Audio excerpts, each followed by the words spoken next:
नमस्कार। शख्सियत प्रोग्राम के सभी दर्शकों का मैं राकेश अरोड़ा हार्दिक स्वागत करता हूं। जैसा आपको पता है दर्शकों, हम इस कार्यक्रम में आपके सामने लेकर आते हैं समाज के अलग अलग वर्गों के व्यक्तियों को, अधिकारियों को, कलाकारों को और समाज के हर क्षेत्र के व्यक्तियों को। आज हमारे इस कार्यक्रम में हमारे साथ उपस्थित हैं श्री पराग जैन जी, जो आईपीएस अधिकारी हैं और चंडीगढ़ के एसएसपी हैं। हम आपका बहुत स्वागत करते हैं पराग जी। धन्यवाद। और सबसे पहले आपका जो नाम है पराग, जैसा कि हमने पढ़ा है अपनी पुस्तकों में कि जो पराग होता है फूल के पूर्ण विकास में उसकी मदद करता है, उसको पूरी तरह से विकसित करता है। हम इस आशा के साथ आपसे आज बातचीत करने जा रहे हैं कि जिस प्रकार से पराग फूल को पूरी तरह विकसित करता है, उसको शोभायमान करवाता है, उसी तरह से चंडीगढ़ पुलिस को आप पूरी तरह से एक सही स्थान पर पहुंचाएंगे और इसकी शोभा को और बढ़ाएंगे। इन शुभकामनाओं के साथ हम आज की इस बातचीत को शुरू करेंगे। सबसे पहले मैं आपसे पूछना चाहूंगा आपके जन्म स्थान के बारे में। मूलतः मैं उत्तर प्रदेश का निवासी हूँ जी। जन्म मुजफ्फरनगर जिले में हुआ और प्राथमिक शिक्षा कानपुर में मैंने प्राप्त करी जी।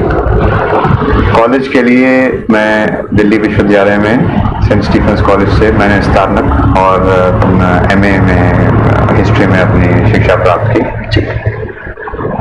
1989 में मैं भारतीय पुलिस सेवा में सेलेक्ट हुआ और पंजाब कार्डर अलॉट हुआ जी।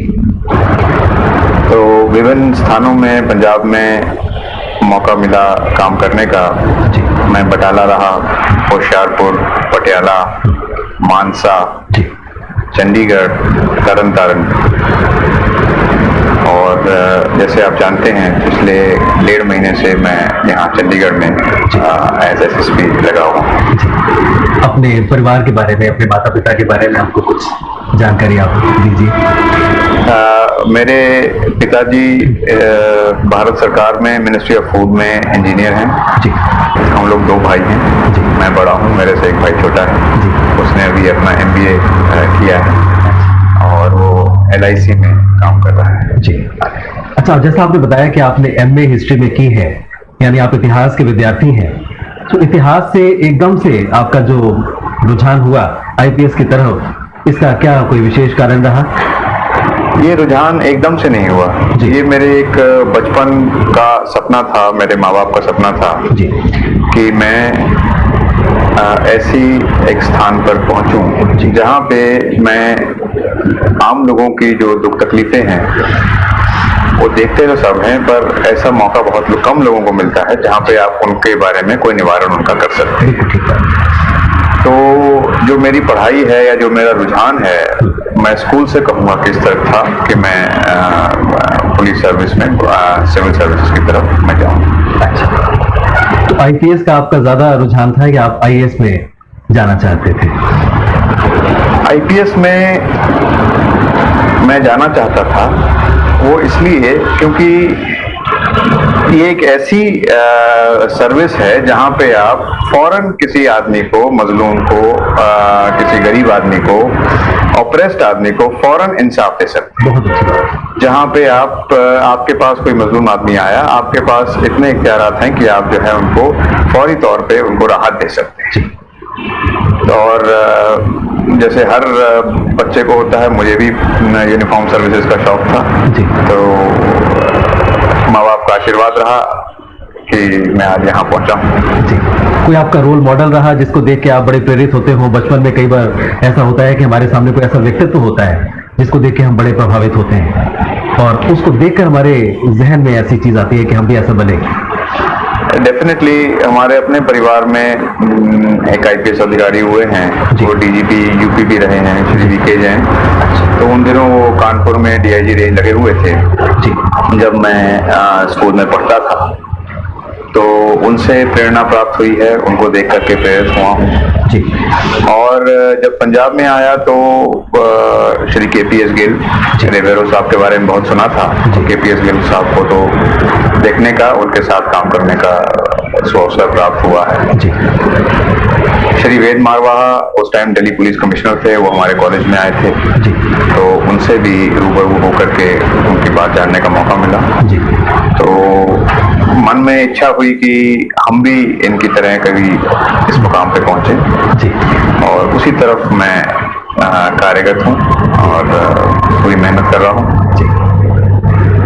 अच्छा, आपके जैसे पढ़ाई में तो आप बहुत अच्छे रहे होंगे, आईपीएस में और आईएएस में जो सिलेक्ट होते हैं, ये एक जगत विदित बात है कि वो पढ़ाई में बहुत अच्छे होते हैं। उसके अलावा आपके कुछ और ऐसे इंटरेस्ट रहे एक्स्ट्रा करिकुलर एक्टिविटीज में, कोई स्पोर्ट्स में, हम उसके बारे में आपसे जानकारी हासिल करना चाहेंगे। जी जरूर। पढ़ाई में तो बहुत अच्छे नहीं, लेकिन अच्छा जरूर था, मेहनत करता था। इसके साथ साथ स्पोर्ट्स में मुझे बचपन से चेस खेलने का शौक है, चेस खेलता था मैं जी। कॉलेज में मैंने टेनिस, स्क्वॉश जी के खेले और थोड़े समय में गोल्फ भी शुरू की थी। तो कोशिश ये रहती है कि हर नई चीज को सीखूं और जैसे समय मिले उनको खेलूं जी। दूसरी तरफ मैं सोशल सर्विस में काफी इंटरेस्टेड था। कॉलेज में मैंने जो नेशनल सर्विस स्कीम है उसका मैं सेक्रेटरी भी था। 3 साल तक मैंने अपने शिक्षा के अलावा जी सोशल वर्क में मजलूम औरतों के क्षेत्र में, ओल्ड एज होम्स में और अडल्ट एजुकेशन में की तरफ भी काम किया है। ये मैं महसूस करता हूँ कि चंडीगढ़ के लोगों का बहुत सौभाग्य है कि ऐसा व्यक्ति जिसको बहुत शौक रहा है सामाजिक सेवा का, वो हमारे बीच में हमारे सिटी का एसएसपी बनकर मौजूद है। वो हमें इस चीज की बहुत खुशी है और हम अपने आप को बड़ा भाग्यशाली समझते हैं। अच्छा, अब जैसे आपकी रूटीन है, अक्सर हमने देखा है कि आप लोगों का काम का कोई समय नहीं होता है, जहां पर भी जरूरत है आपको जाना पड़ता है। उसमें जो परिवार होता है, कई बार वो महसूस करता है कि उनको समय कुछ कम मिलता है। तो आपके परिवार का आपको कैसा योगदान मिलता है इस चीज पे? प्रोटेस्ट होती है या वो प्रशंसा करते हैं? परिवार वालों को तो मेरे ख्याल आदत हो जाती है जी, लेकिन मैं इस मामले में बहुत भाग्यशाली हूँ जी। मेरी पत्नी भी गवर्नमेंट सर्विस में है, वो एक आईएएस अधिकारी हैं। अच्छा। और वो चूंकि सर्विस में हैं, इसलिए खुद वर्क के प्रेशर से अच्छी तरह से वाकिफ हैं, समझती हैं और हर तरीके का समर्थन और सपोर्ट मुझे अपने घर की तरफ से मिलता है जी। कई बार ऐसा होता है कि घर को पूरी तरीके से तवज्जो नहीं दी जा सकती जी, नहीं दे पाता हूँ, लेकिन फिर भी कोशिश ये रहती है कि एक ऐसा सामंजस्य बिठाया जाए जिसमें कि एक अपने परिवार को और अपने प्रोफेशन को, दोनों में एक ऐसा बैलेंस बिठाया जाए कि दोनों को निगलेक्ट ना होने दिया जाए। बहुत अच्छी बात है। ये भी एक आपने एक मैसेज दिया उन लोगों को जो सर्विसेज में है, यानी परिवार में और अपनी सर्विसेज में, दोनों में एक सामंजस्य बिठाना, ये भी अपने में एक बहुत बड़ी बात है। अच्छा, जैसे कई बार उब जाते हैं हम एक तरह की जिंदगी को जीते जीते, हर रोज वही रूटीन हमारी है। उस मोनोटनी को ब्रेक करने के लिए, उस एक रास्ता को तोड़ने के लिए आपकी कुछ हॉबीज भी होगी, कुछ संगीत की हॉबी, कुछ संगीत को सुनने की, कुछ गाने की, कुछ ड्रामेटिक्स की, उसके बारे में हम आपसे जानकारी हासिल करना चाहेंगे। ये जरूर है कि खासतौर से ऐसे जॉब में जो कि काफी एक हाई टेंशन, हाई स्ट्रेस का जॉब है, जिसमें वर्किंग आवर्स कोई नियमित नहीं है, ये जरूरी है कि अपने आप को और अच्छी तरीके से प्रेजेंट करने के लिए आपको कुछ टाइम ऑफ दे करके अपने व्यक्तित्व को और निखारने के लिए कुछ समय अपने आप को देना जरूरी है। बिल्कुल ठीक है।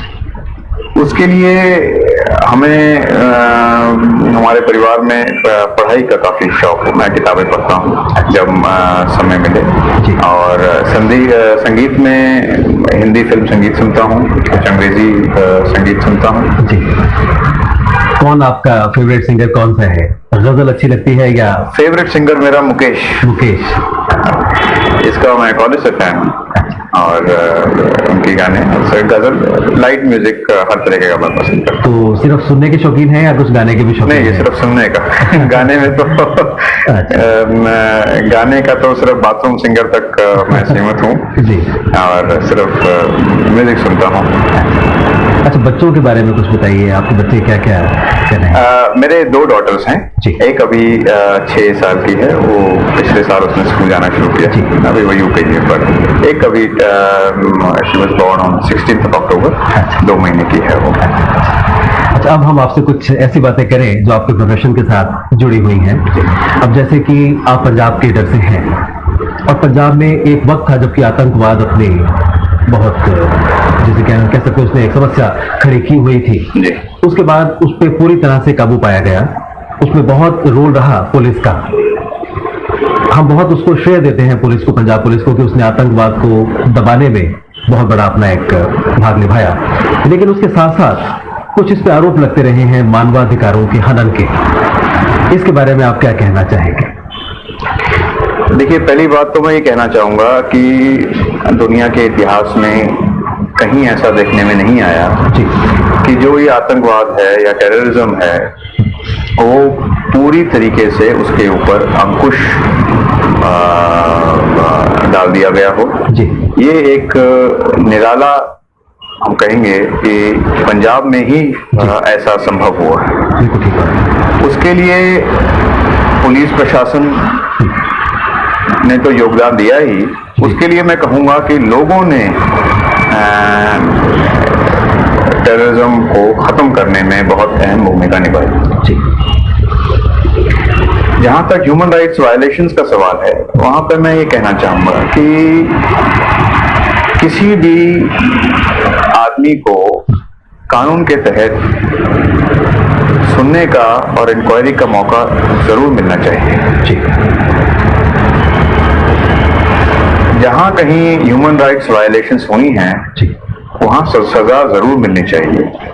एट द सेम टाइम, अगर हम इसको उन दिनों के हालात से रखें तो मेरा ज़ाती मानना यह है कि कहीं अगर ह्यूमन राइट्स वायलेशंस हुई हैं तो वो बहुत एक माइनॉरिटी में गिनी जाएंगी, क्योंकि जब आप देखेंगे कि लार्जर पिक्चर, जब आप देखेंगे कि इतने बड़े स्टेट में जब टेररिज्म अपने पूरे यौवन पे था, उस टाइम इन्वेस्टमेंट्स पंजाब से बाहर जा रहे थे, industrial production had gone down, लोग गांव छोड़ करके बाहर के प्रदेशों में बसने जा रहे थे, और एक बड़ी भयभीत और बड़ी भयानक सी स्थिति गांव में, पंजाब के गांव में हमें देखने को मिली थी। इन सब को देखते हुए ये बात तो माननी पड़ेगी कि पंजाब पुलिस ने उन दिनों जितना काम किया है वो मैं समझता हूँ किसी दूसरी पुलिस में संभव नहीं है। हम बिल्कुल सहमत हैं आपके साथ। और जहां मानव अधिकारों का हनन हुआ है उसकी इंक्वायरी होनी चाहिए, जो गिल्टी हैं उसको सजा भी मिलनी चाहिए। लेकिन पूरी पुलिस फोर्स को अगर हम इसको अगर ये कहें कि भाई सारी Punjab police human rights violation में इन्वॉल्व थी, ये कहना भी गलत है। बिल्कुल ठीक बात है। अच्छा, एक बात है, सारे संसार में कितने परिवर्तन जोर शोर से हो रहे हैं, लेकिन जब हम पुलिस फोर्स को देखते हैं, पुलिस बल को जब हम देखते हैं, हमें लगता है कि ब्रिटिश साम्राज्यवाद के वक्त जो पुलिस की स्थिति थी, शायद हम उससे 1-2 कदम भी आगे नहीं बढ़े हैं। आपके जैसे युवा आईपीएस अधिकारी से आज हम बातचीत कर रहे हैं, क्या आपके दिल को ये गवारा होता है? क्या आपको ये ठीक लगता है कि ताज़ी हवा के झोंके बिल्कुल ना आए, एक फोर्स वैसे ही ढंग से चलती रहे, उसी ढर्रे पर चलती रहे जिस पर कि जो सिस्टम हमको अंग्रेजों ने दिया था? आप इस बारे में क्या कहना चाहेंगे? ये बिल्कुल ठीक बात है आपकी, और ये जरूर अंग्रेजों ने दिया था, और ये भी बात ठीक है कि इससे आगे हम बहुत ज्यादा नहीं जा पाए। परिवर्तन आए हैं, लेकिन जिस गति से सामाजिक परिवर्तन हो रहा है, जिस गति से और क्षेत्रों में परिवर्तन हो रहा है, उसको देखते हुए पुलिस में परिवर्तन उतनी तेजी से नहीं हुआ है। ये परिवर्तन की बहुत ज्यादा जरूरत है।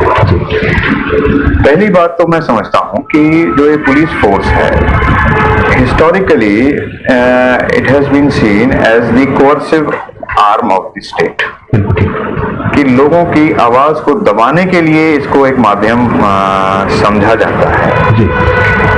इस तरीके का जो नेगेटिव रोल है जी, वो आज के दौर में पुलिस परफॉर्म नहीं कर रही। We are working in a democratic system.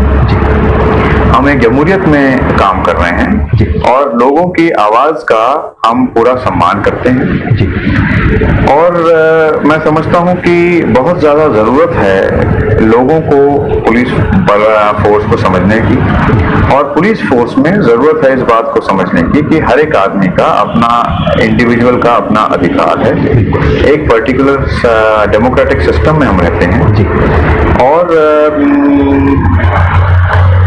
लोगों की जो आवाज है, जैसे मैंने कहा, उसको जरूर ध्यान में रखना है, उसको नजरअंदाज नहीं किया जा सकता और ना ही करना चाहिए। बिल्कुल ठीक। तो हमें उम्मीद है कि आपके जैसे जो युवा अधिकारी हैं उनके आने से धीरे धीरे ये स्थिति अपने आप बदलेगी। और किसी शायर ने जैसे कहा है कि मुमकिन है सफर हो आसान, मुमकिन है सफर हो आसान, अब साथ भी चलकर देखें, कुछ तुम भी बदल कर देखो, कुछ हम भी बदल कर देखें। तो उम्मीद है कि सब कुछ सुधरेगा। अच्छा, एक मुझे और जो बात बुरी लगती है पुलिस फोर्स के बारे में, वो ये मेरे मन की बात नहीं है, ये लोगों की विचार है कि पुलिस का डर होना चाहिए लोगों में। अगर पुलिसिंग में शक्ति नहीं है तो लोग निरंकुश हो जाएंगे, लेकिन एट द सेम टाइम उनका आतंक नहीं होना चाहिए लोगों में। और मैं महसूस करता हूं कि आतंक ज्यादा होता है। कई बार हम ऐसी इंफॉर्मेशन देने से भी चूक जाते हैं। हमें पता होता है कि हमारा कर्तव्य है एक नागरिक के रूप में कि हम उनको इंफॉर्मेशन दें, लेकिन उसके बाद की जो समस्याएं हमारे सामने आती हैं, जिस ढंग से हमारे साथ व्यवहार किया जाता है, सो इस बारे में आप क्या कहना चाहेंगे? देखिए, पुलिस का आतंक तो बिल्कुल नहीं होना चाहिए जी। पुलिस का भय या डर भी नहीं होना चाहिए। ठीक है। मैं ये मानता हूं कि 99% जो लोग हैं, आम शहरी हैं, गांव के निवासी हैं, जी। वो शांति में विश्वास रखते हैं, जी। अमन चाहते हैं, जी। और अपनी आम दिनचर्या, आम जिंदगी अच्छी तरीके से जीना चाहते हैं। जी। उनको तो हमें परिवर्तन की जरूरत है कि वो पुलिस को ऐसा समझें कि वो हमारे मित्र हैं, हमारा दोस्त हैं, हमारे साथी हैं, हमारे लिए ही, हमारी मदद के लिए ही है। जी। रहा सवाल जो 1% या 1% से भी कम है, जो एंटी सोशल एलिमेंट्स हैं, जो असामाजिक तत्व हैं, जो क्रिमिनल एलिमेंट्स हैं, उनके लिए जरूर एक ऐसा मैसेज जाना चाहिए कि अगर वो कोई गलत काम करते हैं तो उनको जो कानून है या पुलिस है वो बिल्कुल नहीं बख्शेगी। तो इस तरीके का मैसेज उनके पास जरूर होना चाहिए। जी। इनकी कुछ ऐसी ट्रेनिंग होनी चाहिए पुलिस वालों की, जिसमें कि इनको ये समझाया जाए कि जब वो किसी व्यक्ति से बात करते हैं तो उसके साथ उस ढंग से बात ना करें जैसे वो किसी क्रिमिनल से बात कर रहे हैं। कई बार उनका रवैया ऐसा बन जाता है, क्रिमिनल से डील करते करते कोई एक आम आदमी से उसी ढंग से बात करना शुरू करते हैं जैसे कि वो किसी क्रिमिनल से बात कर रहे हैं। इनकी कुछ ऐसी ट्रेनिंग्स का सिलसिला आप लोग शायद शुरू करना चाहते हैं? जी जरूर। इस तरह की ट्रेनिंग का सिलसिला आगे भी चलता रहा है और भी होगा। जी। रेगुलर हम अपने पुलिस फोर्स की ब्रीफिंग करते हैं, एक एक जवान से बात करते हैं जी। और उनको इस बात का हम एहसास दिलाते हैं कि जो ये पुलिस बल है ये लोगों के मदद के लिए है, उनकी सहायता के लिए है, और आप अपना बिहेवियर जो रखेंगे, जो अपना बर्ताव रखेंगे, वो ऐसा रखें कि आदमी आपसे बात करके थोड़ा सा उसको सहानुभूति मिले, किसी तरीके की उसको आशा मिले और उसकी समस्या किसी तरीके से हल हो। लेकिन इसके साथ साथ आप ये भी देखिए कि जिस कठिनाइयों में, जिस तरीके की स्ट्रेस में एक हमारा आम कांस्टेबल अपनी ड्यूटी निभाता है, कई बारी इस ऐसी सिचुएशंस में it is not always possible to be 100% polite and civilized. Number एक, उनकी जो ड्यूटी की आवर्स हैं वो कोई निर्धारित नहीं है। ठीक बात है। लंबे ड्यूटी के आवर्स हैं, हर तरीके की वो ड्यूटी करते हैं जी। और ये ड्यूटी ऐसी है कि इसमें कई बारी सख्ताई का भी इस्तेमाल करना पड़ता है। ठीक because there are certain issues on which we can not compromise. फिर भी मैं मानता हूं, मैं सहमत हूं इस बात से कि थोड़ा सा एटीट्यूडिनल चेंज की आवश्यकता है, और ये एटीट्यूडिनल चेंज दोनों तरफ से होगा। लोगों को भी एटीट्यूडनल चेंज करना होगा कि आज के दौर में जो पुलिस फोर्स है वो आपके दुश्मन नहीं है, they should not have any negative feelings towards the police force. The force has its own problems. People should try and understand कि क्या इनकी समस्याएं हैं. दूसरी तरफ पुलिस फोर्स में डेफिनेटली एक प्राकृतिक या एटीट्यूडनल बदलाव की भी आवश्यकता है. उसकी तरफ हम कार्यरत हैं और ये धीरे धीरे इसको चेंज करके अमल में लेके आएंगे. जी, जैसे जब मैं व्यवहार की बात करता हूँ तो चंडीगढ़ पुलिस उसका एक अपवाद है, क्योंकि चंडीगढ़ के जो पुलिस के लोग हैं काफी अच्छे, वेल एजुकेटेड हैं और अक्सर लोगों की अपेक्षाओं पे खरे उतरते हैं. तो मेरा जो ये सवाल था वो एक जनरल सवाल था कि पुलिस वालों का अदरवाइज ऐसा व्यवहार. मैंने भी जो जवाब दिया वो चंडीगढ़ पुलिस को ही सिर्फ नजर में रख के नहीं दिया. मैं तो जो आम धारणा पूरे हर प्रदेश में है वो यही है कि उसका लबोलुआब यही है कि नेगेटिव कॉनोटेशंस पुलिस फोर्स के बारे में निकलती है. ठीक बात है. अच्छा, अब आपको जैसे चंडीगढ़ में एसएसपी के पद पर आए हुए 1.5-2 महीना हो गया है, आपने स्थिति का आकलन किया होगा, तो क्या आप आने वाले दिनों में चंडीगढ़ की पुलिसिंग में सुधार करने वाले हैं? सबसे पहली चीज तो हम चंडीगढ़ पुलिस को और ज्यादा लोगों के नजदीक लेके आना चाहते हैं. We want a police peoples friendly police force. हम ये चाहते हैं कि कोई भी नागरिक जी पुलिस के होते हुए अपने आप को सुरक्षित महसूस करे. एट द सेम टाइम कोई क्रिमिनल एलिमेंट है, एंटी सोशल एलिमेंट है, उसको पुलिस फोर्स के होते हुए बहुत ज्यादा भय या उसका एहसास होना चाहिए. दूसरी चीज जो हम ये चाहते हैं कि जो हमारी पुलिस फोर्स की जो समस्याएं हैं जी, हर एक ऑर्गेनाइजेशन की कुछ प्रॉब्लम्स होती जी. हैं, लोग उसको अप्रिशिएट करें. ठीक है. जहां हम लोगों की तकलीफ सुनने को तैयार हैं, लोग भी हमारी तकलीफ को समझें कि भाई ये पुलिस फोर्स है, इस दायरे में ये काम करती है, ये हर एक मर्ज का दबाव पुलिस फोर्स नहीं. ठीक है. दूसरी चीज जो मैं इसमें करना चाहूंगा वो ये है कि कई बारी पुलिस का जो काम है वो एडमिनिस्ट्रेशन के या गवर्नमेंट के कई सारे विभागों के साथ जुड़ा हुआ होता है. जैसे कोई इंक्रोचमेंट की समस्या है, वो सिर्फ पुलिस ही नहीं हटा सकती, उसको कॉर्पोरेशन को, एडमिनिस्ट्रेशन को, कई बारी इंजीनियरिंग विभागों को भी साथ में आना पड़ेगा. तो और बेहतर तालमेल विभागों के साथ हम बैठाने की कोशिश करें. ठीक है. तीसरी चीज जो मैं करना चाहता हूं कि किसी भी तरीके का रिजल्ट प्राप्त करने के लिए जो हमारी पुलिस फोर्स है उनका मनोबल और उनका जो मोटिवेशन लेवल है वो बहुत ऊंचा होना चाहिए. तो मैं तो हर एक जवान के पास जाकर के उनसे बात करता हूं और यही पॉजिटिव सिग्नल देने की कोशिश करता हूं कि आप अपनी ड्यूटी पूरी तरीके से निभाइए और आपके पीछे आपके फोर्स के लीडर्स खड़े हैं. बहुत बड़ी बात आपने बताई और मैं महसूस करता हूं कि जब आप जैसे अच्छी सोच वाले पुलिस अधिकारी हमारे बीच में हैं तो कोई ऐसा कारण नहीं है कि आने वाले दिनों में जो स्थिति है बहुत अच्छी चंडीगढ़ की ना हो जाए. कुछ और आप कहना चाहेंगे, कुछ आपकी अपेक्षाएं भी? देखिए, हमने अब आपसे बातचीत की कि हमारी पुलिस से क्या अपेक्षाएं हैं.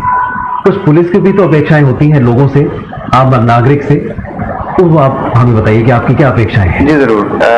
जो आम नागरिक है, एक सिटीजन है जी, जैसे मैंने पहले कहा कि हम उसको अपने पुलिस बल के और नजदीक लेके आना चाहते हैं. जो एक हिस्टोरिकली एक दूरी समझी जाती है जी, वो दूरी को खत्म करने की हमारी कोशिश है. जी. नागरिकों से मेरी अपेक्षा है कि as citizens they have the duty to inform the police about something which is happening. और ये मैं उनको विश्वास दिलाता हूं कि सही फोरम पे अगर वो अपनी दिक्कतें, अपनी परेशानियां या अपनी कोई इंफॉर्मेशन लेके आते हैं तो उसका पूरा सम्मान किया जाएगा, उसके ऊपर पूरा हम काम करेंगे. और विभिन्न वर्गों की जो ड्यूटीज हैं, अब जैसे मसलन मिसाल के तौर पे जो चंडीगढ़ में आम देखा गया कि एक्सीडेंट्स कई बारी, गाड़ियां तेज हैं, काफी व्हीकल्स में काफी जान है आजकल, इंजन पावरफुल है, एक्सीडेंट्स हो जाते हैं. तो यहाँ पे स्कूल के बच्चे पढ़ने हुए या कॉलेज के बच्चे पढ़ते हुए जिनके पास वो एज नहीं है जिसमें कि ड्राइविंग लाइसेंस मिले, वो भी 2 पहिया गाड़ियां चलाते हुए देखे जाते हैं। बिल्कुल ठीक बात है। इसमें मैं चाहता हूं कि पुलिस का तो कर्तव्य है ही कि उनको ऐसे एलिमेंट्स को रोके, लेकिन आफ्टर ऑल ये कहीं स्कूलों में जाते हैं, घरों से के मतलब पेरेंट्स उनको गाड़ियां लेके देते हैं, तो अपने बच्चों की सुरक्षा के लिए और रास्ते में चलते हुए और लोगों की सुरक्षा के लिए इस तरीके का अपने आप में एक डिसिप्लिन फैमिली में चाहिए, क्योंकि अगर फैमिली में डिसिप्लिन है तो सोसाइटी में डिसिप्लिन। बहुत बड़ी बात है, बिल्कुल ठीक बात है। अच्छा, एक मैं बड़ी विवाद से बात करना चाहूंगा कि चंडीगढ़ एक ऐसा शहर है जिसे हम कहते हैं कि वीआईपीज का शहर है। एक कहावत है ना, जैसे कि हमने कई बार कहा है कि एक म्यान में एक ही तलवार रहती है, तो चंडीगढ़ की म्यान में तो पंजाब, हरियाणा और चंडीगढ़ की भी तलवारें रहती हैं, यानी बड़े बड़े जो ऑफिसर्स हैं, राजनीतिज्ञ हैं, वो सब यहाँ पर रहते हैं। कभी आपको उनका दबाव भी झेलना पड़ता है? वो भी आपको कुछ इम्पीड करते होंगे आपके कार्यकलाप को, ऐसा आपने महसूस कभी किया है? दबाव तो नहीं है, दबाव तो नहीं है। जो भी चंडीगढ़ में रह रहा है वो चंडीगढ़ का एक नागरिक है, और चंडीगढ़ के जो कानून बनाए हुए हैं उनके अंदर हर एक को रह करके अपना कार्य करना है। इस बात का हमें गौरव है कि चंडीगढ़ एक ऐसा शहर है जहाँ पे इतने अच्छी शख्सियतें रहती हैं, उनका हम सम्मान करते हैं, लेकिन कोई अपनी स्टेटस के बल पे अगर कानून की उल्लंघना करेगा तो उसके लिए जिस तरीके से एक आदमी के साथ के लिए कानून बना है उसी तरीके से दूसरे के लिए। बहुत, इससे हमें बहुत संतुष्टि हुई इस बात को सुनकर। आज आप हमारे स्टूडियो में आए, आपने हमें इतना समय दिया, हम आपका बहुत बहुत धन्यवाद करते हैं। धन्यवाद।